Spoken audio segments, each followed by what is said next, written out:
This farm that we're on was owned by Sandy's dad. We moved here in 1976 after I graduated from college. Sandy's dad was getting to the point he was getting a little older and was wanting some help on the farm. He was kind of wanting to semi-retire. We formed a partnership, and we've been here ever since. It's been 40-some years. We've grown it into more of a diversified grain operation. We still run 200 and some head of beef cows, but we're running about 3,000 acres of row crop now. I've always grew up, taking care of the soil and taking care of the farm. We had limited acres at home, so we tried to utilize as much as we could out of all the acres. So I guess I kind of grew up with the idea of getting as much as you can out of what you got and taking care of it. In 2012, we had a real bad drought. We had a field across the highway that we had in corn.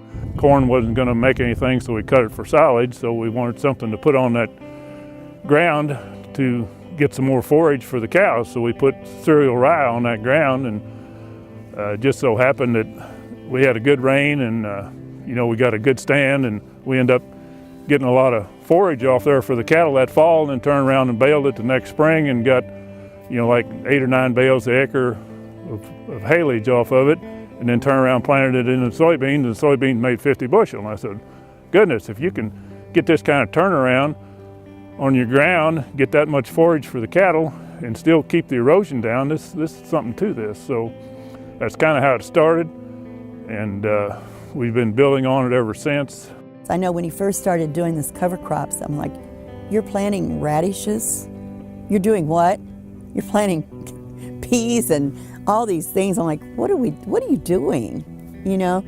And so then he started explaining, and we were pulling radishes up, these big long, radishes, and how they start breaking down, and yeah. So you see a lot of benefits from it. I guess basically when I did start, erosion was my main concern. I wanted to stop the erosion, but the soil health and what's going on underneath the ground seems to be as important as what's above the ground, with the soil health of your microorganisms, your earthworms and stuff that breaks down your soil. I think you've got probably as much or more going on below the ground as you do above the ground. And I guess another thing that's kind of got me more involved in it was this Pinot Creek watershed. Chris Williamson's a local fish biologist out of Hannibal, and he approached me about the same time. They had picked out some of the more pristine watersheds in the state, and they wanted to develop a program to keep these watersheds in the shape they was in and build and protect them. So he wanted to know if I'd be interested in helping organize a little farmer-led watershed group. And so I agreed to, and Curtis was interested, and he also agreed to, and maybe a half dozen farmers or so, landowners tried it. And now that's evolved into, I think last year we had 40 landowners with over 2,000 acres. So the program has been successful, and that kind of spurred my interest more. We have a big responsibility as an operator of the land. It's not our land, we use it. We're immersed in the different programs through the Conservation Department, NRCS, only to try to better the acres. I'm a big believer in maximizing each acre and not growing. I see no point to be a 10,000 acre farmer if I can't manage to the fullest 1 acre. So that's my mission now, is to what I have, make the full use out of it.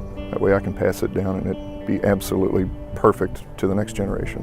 It wasn't until I got older and moved back and really dove into farming and what farming was all about that I could truly see all that he does every day to make sure that he's improving the land and make sure that he is doing what's right for his animals, the crops, the ground, his family. He's really a good role model for Curtis and I as we get deeper and deeper into the farming operation, to know what we need to be doing, what we should be doing, and we can kind of take what he's already been doing and take it a step further. So that's kind of exciting to see.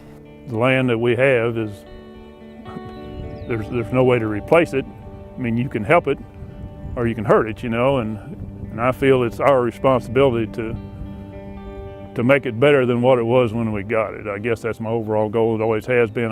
I have 4 children and 14 grandchildren, and hopefully out of those 14 grandchildren, there's going to be somebody that's going to want to come back to the farm for the 4th or 5th generation. And I'd like to leave a legacy of something that they can come back to if they want.